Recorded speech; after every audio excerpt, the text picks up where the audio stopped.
High Counselor Sixthanar's 4 eyes narrowed as he stared at the holographic display, showing the remains of the once mighty Kraxan war fleet.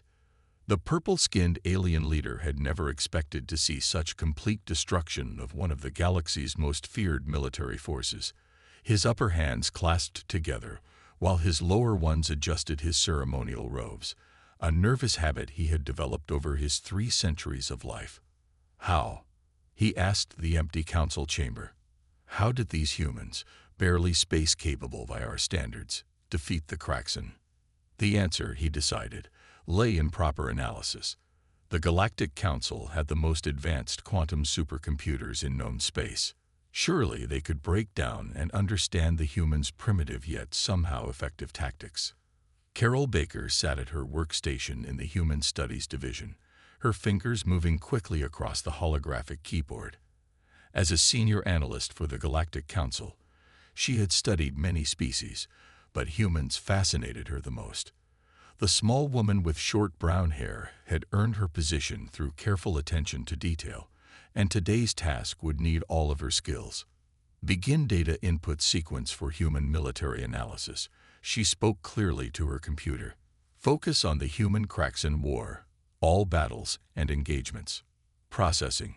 The computer responded in its smooth voice. Warning. Data patterns show unusual variations from standard military doctrine. Carol smiled. That was exactly what made humans interesting. Continue processing. Flag all variations for detailed analysis. Dr. Peter Wright walked into her office, carrying 2 cups of synthetic coffee. His tall frame cast a shadow over her desk as he set 1 cup down. "You're really going through with this analysis?" he asked, concern clear in his voice. The quantum cores weren't designed to process this kind of chaos. "It's not chaos, Pete," Carol said, taking a sip of the coffee. "There's a pattern in there somewhere. We just need to find it." The first battle data began flowing through the system. The Battle of Proxima Centauri. The quantum processors hummed louder as they tried to make sense of what they were seeing. On her screen, Carol watched as human ships broke every rule of space combat their systems new. "Look at this," she pointed to a particular sequence. The human commander split their forces into 3 groups. Standard doctrine says to keep your fleet together for maximum firepower. Peter leaned in, his coffee forgotten. But they used the smallest group as bait, didn't they? Drew the Kraxan into a trap. Exactly. The Kraxan followed proper military procedures, concentrating their forces on what appeared to be an easy target. They never saw the other 2 groups coming in from behind the system's debris field. Alan Morris, their junior technician, rushed into the office. The young man's face showed worry as he held up his datapad. "Sir, ma'am, we're seeing some unusual readings from the quantum cores. The pattern recognition systems are throwing up error messages I've never seen before." Carol turned to her main screen, where warning indicators were beginning to flash. The computer's voice spoke again. "Warning. Unable to establish baseline tactical parameters. Human decisions do not follow logical progression models." "That's because humans don't always use logic," Peter muttered. "They use something they call gut instinct, making decisions based on feelings rather than facts." Carol's fingers flew across her keyboard, making adjustments. Reconfigure analysis parameters. Include variables for non-standard decision-making. The warnings subsided, but the quantum cores were still running hotter than normal. Alan checked his readings again. "The systems are stable for now, but I'm not sure they can handle much more of this kind of data." "We've barely begun," Carol said, her eyes fixed on the screen. "This is just the first major battle. Wait until they see what humans did at Mars." Peter sat down heavily in the spare chair.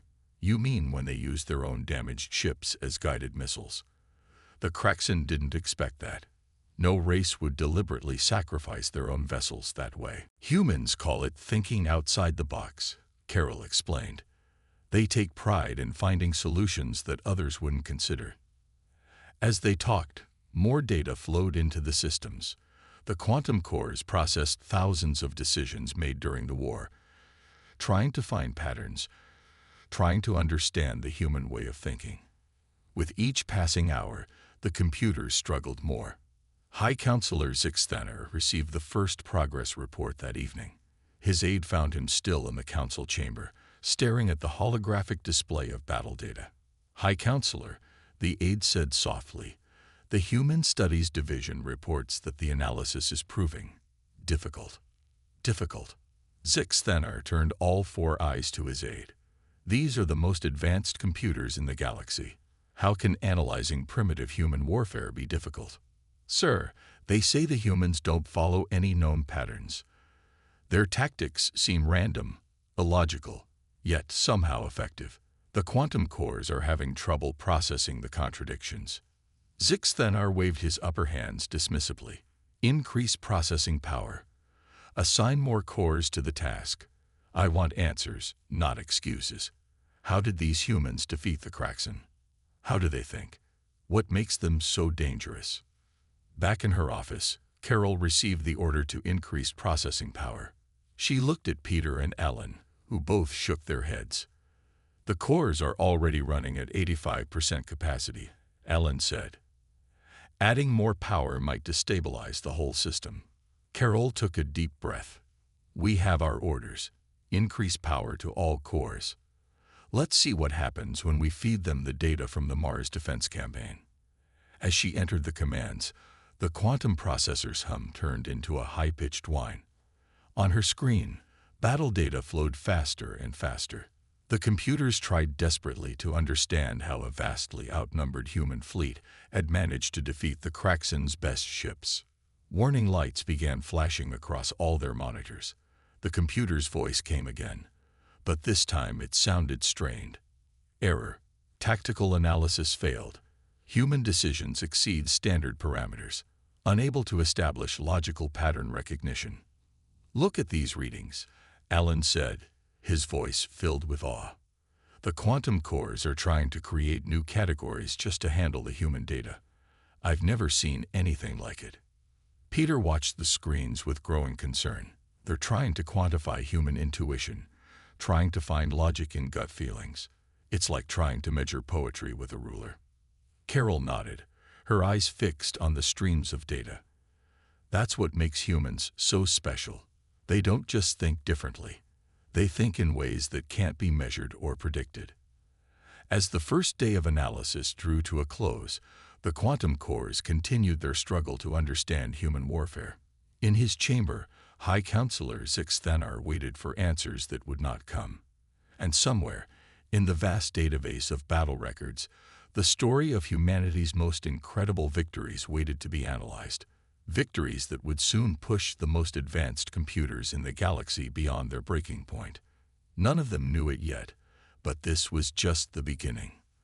The true test of the quantum core's capabilities and their limitations would come when they tried to process the utterly unpredictable chaos of the Battle of Titan. But that was a problem for another day, and other computers that had not yet crashed trying to understand the beautiful chaos of human warfare. Susan Patterson stood before the main control panel of the Galactic Council's Quantum Computing Center, her face lit by the red warning lights flashing across the screens. As lead engineer, she had never seen the system struggle like this before. The computers were trying to process the Mars defense campaign, and they were failing spectacularly. "Status report," she called out to her team, keeping her voice steady despite her growing concern. "3 more processing nodes just went offline," a technician replied. "They crashed while trying to analyze Admiral Lisa Henderson's tactics during the asteroid belt ambush." Susan pulled up the battle data on her screen. Admiral Henderson had done something that the quantum computers simply couldn't understand. She had used civilian mining ships as weapons, turning their basic mining lasers into a makeshift defense grid. It wasn't just unusual. It went against every principle of conventional warfare. "These readings don't make sense," Susan muttered, adjusting her glasses. "The computers are trying to find military logic in civilian equipment use. They keep running in circles." The door slid open, and Carol Baker from Human Studies rushed in. "How bad is it?" she asked, looking at the rows of overheating quantum processors. "Bad," Susan replied. "Look at this battle sequence." The human commander had 37 different tactical options available, all following standard military doctrine. Instead, she chose option 38, one that shouldn't even have existed. Carol nodded. "That's Admiral Henderson for you." She was famous for saying, "If you can't win with the cards you're dealt, change the game entirely." The quantum computers groaned as they tried to process this concept. Another warning light began flashing. "Memory Core 7 is showing signs of instability," a technician called out. "The pattern recognition software keeps trying to rewrite itself to understand human guerrilla warfare tactics." On the main screen, they watched as the computers attempted to analyze a particularly clever human maneuver. A small fleet of Earth ships had scattered themselves throughout an asteroid field, powering down everything except basic life support. The Kraxan ships had passed right by them, not expecting anyone to take such a risk. Then, when the alien fleet was deep in the field, the human ships had powered up and attacked from all directions at once. "The computers are struggling with the concept of acceptable risk," Susan explained, pointing to the error messages. "They keep calculating that the human ships had a 73% chance of being destroyed by asteroids during their powered-down drift. In their analysis, no rational species would take those odds." Carol smiled. "But humans would, and did, and won." More alarms started blaring. Susan rushed to another console, her fingers flying over the controls. "We're seeing cascade failures in the tactical analysis matrices. The computers are trying to find patterns in what they see as random chaos." In the main council chamber, High Counselor Zixthaner was growing impatient. His 4 eyes blinked in sequence as he read the latest progress report. "Still no coherent analysis," he demanded.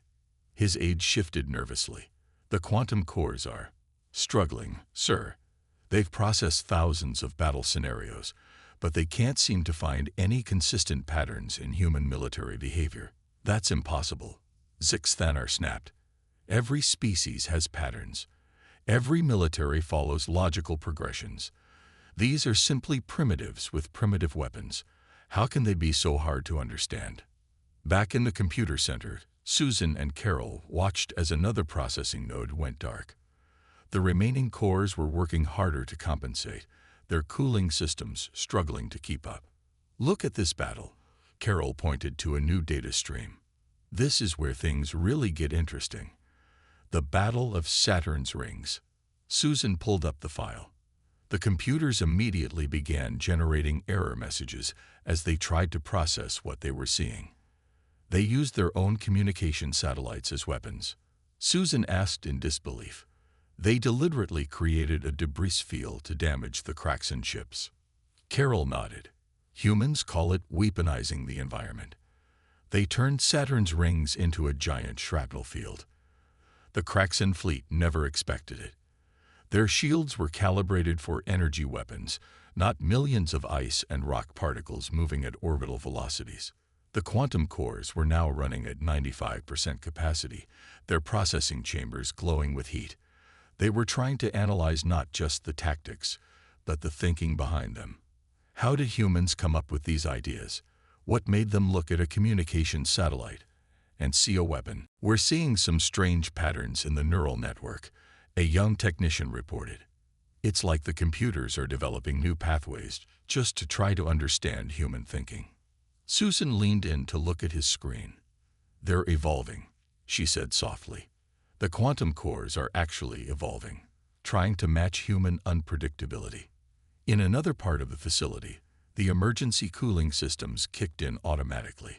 The computers were generating more heat than ever before as they processed battle after battle, each one showing humans using unconventional tactics that defied standard military doctrine. "They're not going to make it through the next phase," Susan said, watching the temperature gauges climb. "We haven't even gotten to the Battle of Titan yet." Carol checked her datapad. "The Council wants us to continue. They're convinced that if we feed enough battles into the system, we'll eventually find the pattern that explains human military success." But what if there is no pattern? Susan asked. What if that's the whole point? What if human success comes from their ability to act without patterns? The computers seemed to struggle with this very concept. More warning lights flashed across the control panels. The quantum cores were trying to create logical frameworks for actions that defied logic, trying to find patterns in deliberate randomness. A junior engineer ran up to them, holding a diagnostic report. "Ma'am, you need to see this. The quantum cores, they're starting to contradict each other. Different processors are reaching different conclusions about the same battle data." Susan took the report, her face growing more concerned as she read. "They're fracturing," she said. "The logical conflicts in human warfare are causing the processors to develop competing analysis models." Carol looked at the main screen, where battle data continued to flow. Maybe that's what makes humans so dangerous. They can't be predicted because they don't even predict themselves. They just adapt. The quantum computers hummed louder, their processors struggling to handle this fundamental paradigm shift. They had been designed to find patterns, to analyze tactics based on logical progression and standard military doctrine. But humans didn't play by those rules. As the day wore on, more processing nodes failed. The remaining cores worked harder, grew hotter, tried desperately to understand the seemingly chaotic nature of human warfare. But with each battle they analyzed, with each unconventional tactic they encountered, the computers moved closer to their breaking point. And still, High Counselor Zixthanar demanded answers. Still, the battle data flowed. And still, the humans' most impressive victories waited in the database, ready to push the galaxy's most advanced computers beyond their limits. The Battle of Titan was coming, and with it, the quantum cores would face their greatest challenge yet. Trying to understand how a species could turn their greatest defeat into their most stunning victory, all because they refused to accept the logical impossibility of their situation. Susan looked at the struggling computers and wondered if maybe that was the secret they had been missing all along. It wasn't that humans were illogical. It was that they had found a way to turn logic itself into a weapon, by knowing when to abandon it completely. The Battle of Titan changed everything. As Chief Systems Administrator Kevin Mitchell watched the data flow into the quantum cores, he knew they were approaching a critical point. Commander John Kelly's infamous mining gambit was about to be analyzed, and the computers were already struggling. Core temperature rising, the computer announced. Warning: tactical analysis matrices showing signs of instability. Kevin wiped sweat from his forehead as he worked at his console. The room was hot from the overworking processors, despite the emergency cooling systems running at full power. On his screen, he could see the battle data unfold, a desperate move that had changed the course of the war. "Begin analysis of Titan engagement," he commanded. "Focus on human tactical decisions during the mining fleet deployment." The computer's response was immediate and concerning. Error: tactical decision tree shows impossible outcomes. Human actions do not conform to survival probability matrices. Mary Cooper, head of the emergency response team, burst into the control room.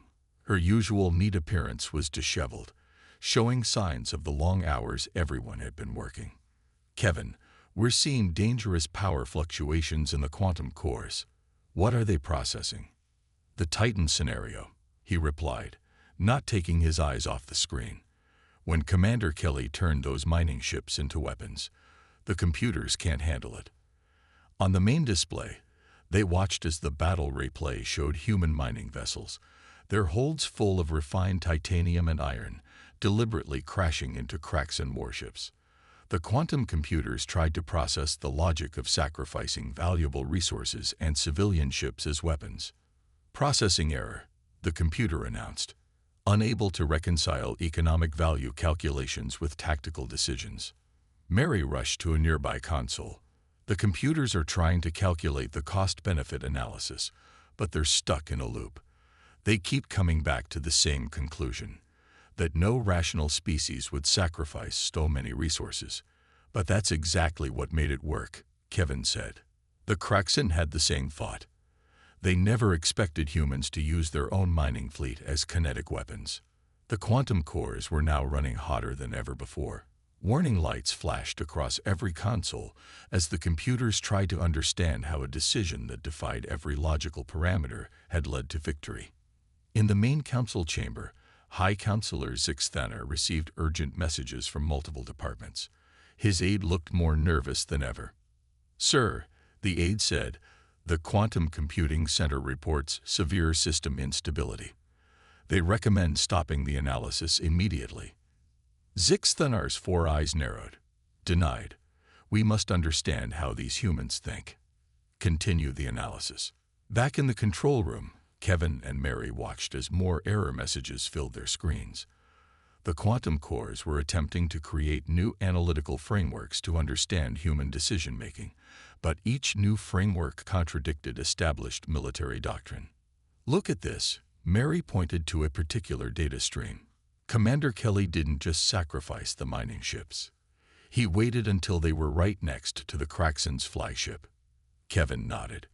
"The computers are trying to process multiple levels of psychological warfare. The humans didn't just destroy the flagship. They showed the entire Kraxen fleet that they were willing to sacrifice anything to win." Warning, the computer's voice had developed a strange echo. Paradox detected in tactical analysis. Human actions simultaneously indicate highest and lowest levels of resource valuation. The quantum cores began to pulse with energy as they tried to resolve the contradiction. How could a species show so little regard for valuable resources, yet demonstrate such clever use of those same resources as weapons? Susan Patterson, the lead engineer from the previous shift, rushed in. She had been called back when the system started showing signs of collapse. "The processors are burning out," she reported. "They're trying to create quantum states to hold multiple contradictory conclusions at once." "That's impossible," Mary said. "The systems aren't designed for that kind of processing." "Exactly," Susan replied. "But they're trying to understand how humans can hold contradictory ideas and still function, how they can be both calculating and reckless at the same time." The main display showed the battle's final moments. The Kraxen fleet in disarray, their flagship destroyed, their tactical doctrine shattered by humans who had turned their own greatest weakness, limited resources, into their greatest strength. "Core 7 has failed," Kevin announced. "Cores 3 and 5 showing critical instability." On his screen, the battle analysis continued. The computers were now trying to process how the humans had followed up their mining ship attack. Instead of pressing their advantage according to standard military doctrine, they had pulled back, allowing the Kraxen fleet to retreat. "Error," the computer announced. "Tactical opportunity not exploited. Decision chain incomplete." "But it wasn't incomplete," Mary said, understanding dawning on her face. They knew the psychological impact would be worth more than destroying a few more ships. They wanted the Kraxen to retreat and spread the story. The quantum cores surged as they tried to calculate the value of psychological warfare versus traditional military victories. More warning lights flashed across the control room as the processors struggled with concepts they were never designed to understand. "We're losing the whole network," Susan shouted. "The paradoxes are spreading through all connected systems." Kevin watched as the quantum cores, the most advanced computers in known space, began to fail one by one. They had been designed to find patterns, to analyze tactics based on logic and established doctrine. Instead, they had encountered a species that turned unpredictability into an art form. "Emergency shutdown initiated," the computer announced, its voice growing distorted. "Warning, core analysis matrices compromised. Human tactical database corrupted by logical paradoxes." In the final moments before the system crashed, the computers made one last attempt to understand. They processed thousands of scenarios simultaneously, trying to find the pattern that would explain humanity's success. But there was no pattern. That was the pattern. The room plunged into darkness as the quantum cores finally shut down. Emergency lights kicked in, casting everything in a red glow. In the silence, Kevin, Mary, and Susan looked at each other, understanding the implications of what they had just witnessed. "We need to report this to the council," Mary said quietly. "The computers didn't fail because they weren't powerful enough. They failed because they were trying to quantify something that can't be quantified. Human unpredictability," Susan added. "Their ability to look at a situation and see possibilities that no logical analysis would ever consider." Kevin nodded, already drafting the report in his mind. How could he explain to High Counselor Sixthanner that the most advanced computers in the galaxy had been defeated not by human technology, but by human creativity? As the emergency teams worked to recover what data they could, one thing became clear. Trying to understand human warfare through pure logic was impossible. The humans had proven that their greatest strength lay in their ability to defy expectations, to think beyond established patterns, and to turn their very unpredictability into a weapon that no computer could analyze. The Battle of Titan had not just destroyed a Kraxan fleet. It had broken the galaxy's most advanced computers, simply because humans refused to fight in ways that made sense to anyone but themselves. Engineer Daniel Harris stared at his terminal, watching the last remaining quantum cores struggle with their newest challenge. The asteroid belt siege should have been a straightforward analysis. It was a simple matter of numbers. The humans were outnumbered, outgunned, and trapped. But Lieutenant Jane Webster had done something that broke every rule of space combat. Starting analysis of the asteroid belt siege, Daniel announced to the nearly empty control room. Most of the technical staff had been evacuated when the previous cores started failing. Focus on Lieutenant Webster's tactical decisions during the third day of battle. The computer's response came with noticeable delays. Warning: tactical scenario contains logical conflicts. Unable to establish baseline parameters. On the main screen, the battle replay showed the human fleet scattered among the asteroids, apparently in full retreat.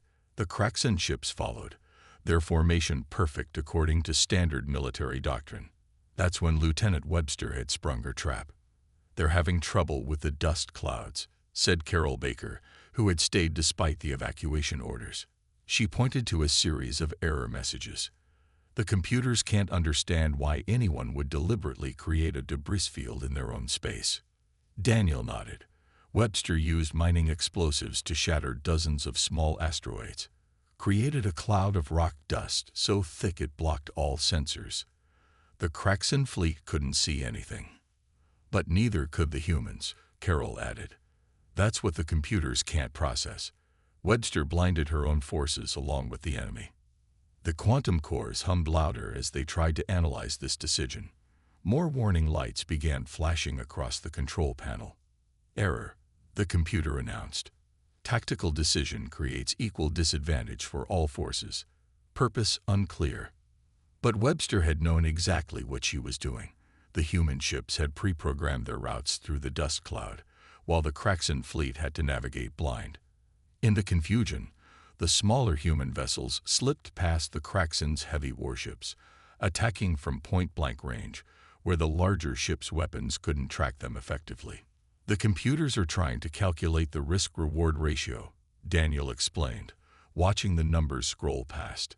"But they can't understand how Webster knew her crews could handle fighting blind better than the Kraxan." "Because it wasn't about technology or tactics," Carol said softly. "It was about the human ability to adapt, to function in chaos. Webster was betting on human nature, not military doctrine." The remaining quantum cores were now showing signs of severe strain.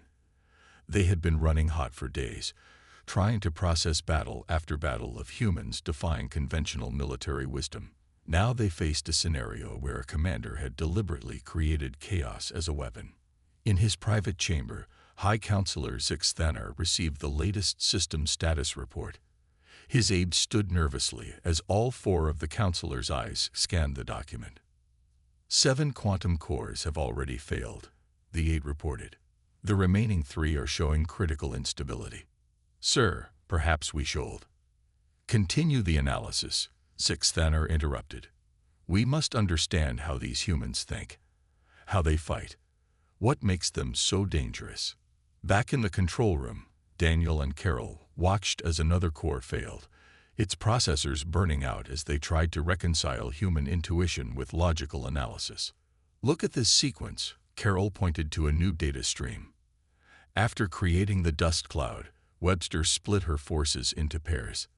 The computers are trying to understand why she broke up her fleet into such small units. Daniel studied the tactical display. Standard doctrine says to keep your forces concentrated, especially when outnumbered. But she turned each pair of ships into an independent strike team. The Kraxen couldn't predict where the attacks would come from because there was no pattern. Warning: the computer's voice had grown distorted. Multiple tactical paradoxes detected. Unable to establish coherent battle strategy model. The quantum cores tried to create new frameworks to understand Webster's tactics, but each attempt led to more contradictions. How could splitting your forces make them more effective?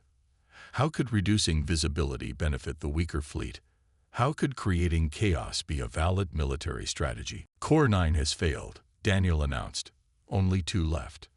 On the main screen, the battle continued to unfold. The human ships darted through the dust clouds like fish, through murky water, striking the Kraxen vessels from unexpected angles. The larger alien ships fired blindly, their powerful weapons useless against targets they couldn't track. The computers are failing because they're trying to find the logic, Carol realized. But Webster's whole strategy was based on removing logic from the equation. She turned the battle into pure instinct. The quantum cores surged as they processed this concept. Warning signals blared throughout the control room as the processors tried to analyze something that defied analysis. Final cores reaching critical temperature, Daniel reported. The cooling systems can't keep up. The computers made one last attempt to understand. They ran millions of scenarios, tried to calculate every possible outcome, searched for any pattern that would explain how a vastly outnumbered human fleet could triumph through deliberately creating chaos. Error, the computer announced, its voice breaking up. Human tactical decisions exceed logical parameters. Strategic analysis impossible. System failure imminent. Carol watched as the final cores began to overload. They can't handle it. The computers are designed to find patterns, to analyze based on logic and probability. But humans in combat don't always follow logic or probability. They follow instinct, Daniel added. They adapt. They improvise. They do things that shouldn't work, but somehow do. The last 2 quantum cores gave out simultaneously, their processors literally melting from the strain of trying to understand human unpredictability. The room plunged into darkness. Then emergency lights cast everything in a soft blue glow. In the silence that followed, Daniel began typing his report. How could he explain that the most advanced computers in known space had failed not because the humans were too advanced, but because they were too unpredictable? How could he make the Council understand that humanity's greatest weapon wasn't their technology or their tactics, but their ability to throw away the rulebook and embrace chaos? Carol put a hand on his shoulder. Maybe that's what we should tell them. That trying to analyze human warfare is missing the point. The humans don't win because they have better ships or better strategies. They win because they're willing to try things that no logical species would ever consider. The emergency teams were already moving in, assessing the damage to the quantum computing center. But the real damage had been done to the Galactic Council's understanding of humanity. They had sought to quantify human military capability, to break down their tactics into understandable patterns. Instead, they had learned that humanity's true strength lay in their ability to defy pattern recognition, to take actions that no computer could predict because no logical analysis would ever consider them viable options. As Daniel finished his preliminary report, he couldn't help but smile at the irony. The Council had wanted to understand how humans fought wars. Now they had their answer, even if it wasn't the one they expected. Humans were dangerous not because they were more advanced or more powerful, but because they were willing to embrace chaos and turn it into a weapon that no computer could analyze. The Grand Council chamber was silent as Chief Researcher Amy Russell stood before the assembled alien leaders. The usual soft hum of quantum processors was noticeably absent. All 10 cores had been destroyed trying to analyze human warfare.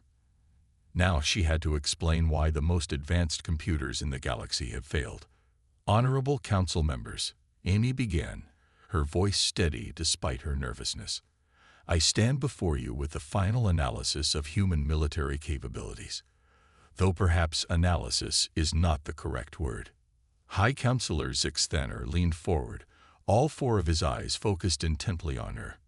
Explain yourself, Chief Researcher. How can the most advanced computing system in known space fail to analyze primitive human warfare? Amy took a deep breath and activated her holographic display. Above the council chamber, images of various human battles appeared. The answer is both simple and complex, she said. Our quantum cores didn't fail because human warfare was too advanced. They failed because human warfare cannot be quantified or predicted through logical analysis. Murmurs spread through the chamber. Dr. Paul Martinez, who had been studying human psychology, stepped forward to join Amy at the presentation podium. If I may add to this, Paul said, gesturing to the battle displays.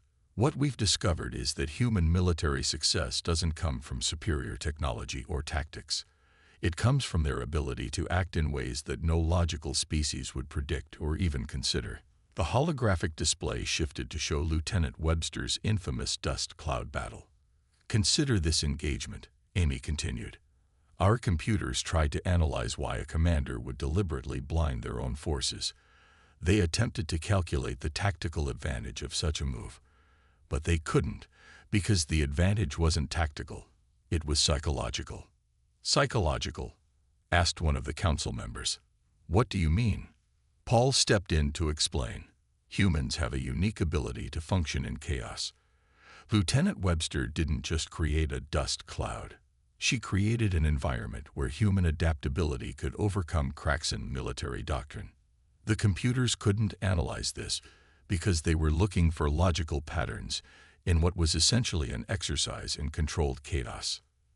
The display changed again, showing Commander Kelly's mining ship Gambit at Titan. Amy pointed to the battle formation. Our computers tried to calculate the cost-benefit analysis of sacrificing mining ships as weapons. They attempted to find the logical reasoning behind using valuable resources as projectiles. But they failed because they were trying to quantify something that can't be quantified. Human creativity in desperate situations. High Counselor Zixthaner's upper hands clenched in frustration. Are you saying these humans are truly unpredictable? That we cannot understand their military capabilities? Not exactly, Amy replied carefully. We can understand their capabilities. What we can't do is predict how they'll use those capabilities. Humans have a saying. Necessity is the mother of invention. They excel at finding unexpected solutions to impossible problems. The holographic display now showed multiple battles simultaneously, each highlighting a different example of unusual human tactics. Paul gestured to them all. Look at these battles, he said. In each one, humans faced overwhelming odds. In each one, they were outgunned and outnumbered. And in each one, they found a way to win by doing something that no logical analysis would have predicted. A council member raised an objection. But surely there must be patterns. All species have patterns. Amy shook her head. That's what the quantum cores thought too. They kept trying to find patterns, trying to create logical frameworks to explain human tactics. But humans don't win by following patterns. They win by breaking them. They win by doing what their enemies think is impossible, illogical, or just plain stupid. The display shifted to show the failed quantum cores. Their processors melted from trying to understand human unpredictability. Paul pointed to the damage. These computers were designed to find patterns, to analyze tactics based on logic and probability. But humans don't always follow logic or probability. They follow instinct. They improvise. They adapt. And most importantly, they embrace chaos as a tactical tool. High Counselor Zixthaner sat back in his chair, all 4 eyes blinking in sequence as he processed this information. Then what do you recommend? How do we deal with a species that cannot be predicted? Amy and Paul exchanged glances before Amy answered. We recommend approaching humans as potential allies rather than subjects for analysis or potential enemies. Their unpredictability, which makes them so dangerous as opponents, could make them invaluable as partners. Think about it, Paul added. Every other species in the galaxy approaches problems with logical, predictable methods. But humans, they look at the same problem and see solutions that no one else would consider. They turn weaknesses into strengths, create opportunities from disasters, and regularly achieve the impossible simply because no one told them it was impossible. The council chamber erupted in discussion. Some members argued for isolation from the humans, fearful of their unpredictability. Others saw the potential benefits of alliance with such a creative species. Amy waited for the noise to die down before making her final point. The destruction of our quantum cores wasn't a failure. It was a valuable lesson. We tried to understand humans by breaking down their actions into logical patterns. But human strength lies in their ability to transcend patterns, to think beyond logical constraints. In trying to analyze human warfare, Paul concluded, we've discovered something far more important. We've discovered that true innovation, true advancement, sometimes requires abandoning logic and embracing the unexpected. The humans don't just think outside the box. They question why there needs to be a box at all. High Counselor Zixthanar stood, bringing the chamber to silence. His 4 eyes looked at each council member in turn before settling on Amy and Paul. So, he said slowly, you're telling us that the most advanced computers in the galaxy were defeated not by human technology, but by human nature itself. Yes, sir, Amy replied. And perhaps that's the most important discovery of all. We've been trying to understand human warfare through the lens of logic and predictability. But humans have shown us that sometimes the most powerful weapon isn't superior technology or tactical doctrine. It's the ability to surprise, to adapt, and to embrace chaos as a tool of victory. The council chamber fell silent as the implications sank in. The humans hadn't just defeated the Kraxan Empire. They had broken the galaxy's most sophisticated computers simply by being themselves. Their unpredictability, their creativity, their willingness to try the impossible. These weren't weaknesses to be analyzed, but strengths to be respected. As Amy and Paul gathered their data tablets to leave, they could hear the council beginning their deliberations. The future relationship between humanity and the Galactic Council would be decided in the coming days. But one thing was already clear. Trying to understand humans through pure logic was futile. Sometimes, the most logical conclusion was accepting that logic alone wasn't enough.